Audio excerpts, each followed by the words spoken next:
Hi guys, welcome to Rachel Jess, and today I wanted to show you the book called Spikey, which has been written with the aim of making children a little bit more aware of hedgehogs, what they eat, more about them, where they come from, and it's a gorgeous little story of Spikey the hedgehog. But what I also like about this, and why I just wanted to jump on here and talk to you about it, is as the story's read, you read it with your little ones, or they read it on their own, but as the story is read, there are questions, but you can do it in such a way that they don't feel like they're doing one of their readings at school. So there are questions on one side, how did you feel when you heard Spikey speak? And how would the fox have felt? Were Stripey and Spikey right to expect the fox to be friendly? So there's questions, which for me is ideal to make sure that, to make sure that my kid's listening or he's taking it in, because he gets distracted very easily and very quickly. And it's also a good prompt for me to know whether he's getting into the story or not, because if he's not, he's going to drift, he's off thinking about other things. So I like that, but I think it needs to be done in such a way that they're not aware of what you're doing. So it's not like in a classroom environment. I mean, a lot of us have been homeschooling or learning from home, whatever you want to call it. Basically, the kids got kicked out of school and we became teachers. So you don't want it in that environment. You want this to be, if you've got hedgehogs, perfect.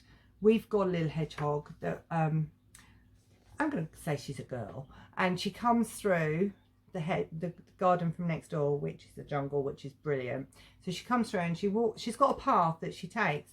So we are reading this book so that my son understands more about hedgehogs.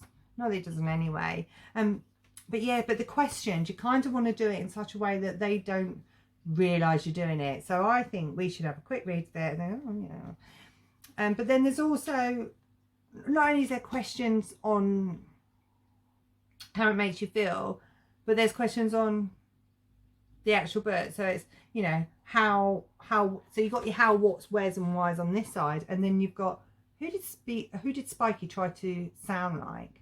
And then that's also, so you've got like the questions, normal, that's straight out the book questions. And then you've got this, how did it make you feel?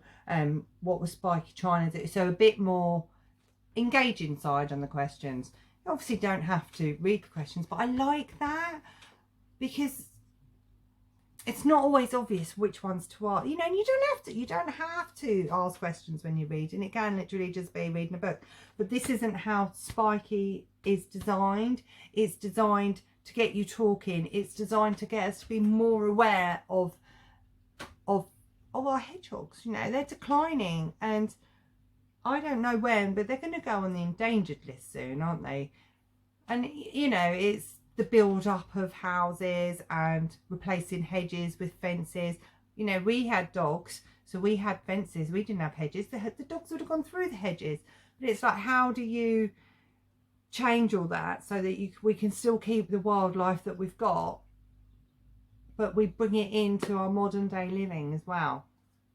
Anyway, this is Spikey. Fantastic book. It is published on the 6th of July.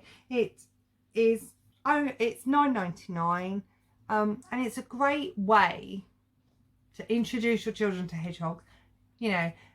Most of them are asleep before hedgehogs come out, but in the summer they might catch one, or you might be able to build a little hedgehog house or leave little sand in the garden where you think they might come out, and then see if there's footprints in the morning. There's lots you can do with it for our gorgeous hedgehogs. The book is called Spikey. Feel free to go out there and buy it and read it, and I'd love to see your comments on what you think of it. I think it's fab. But then I think hedgehogs are fab. Thanks very much, guys. Catch you next time. Bye.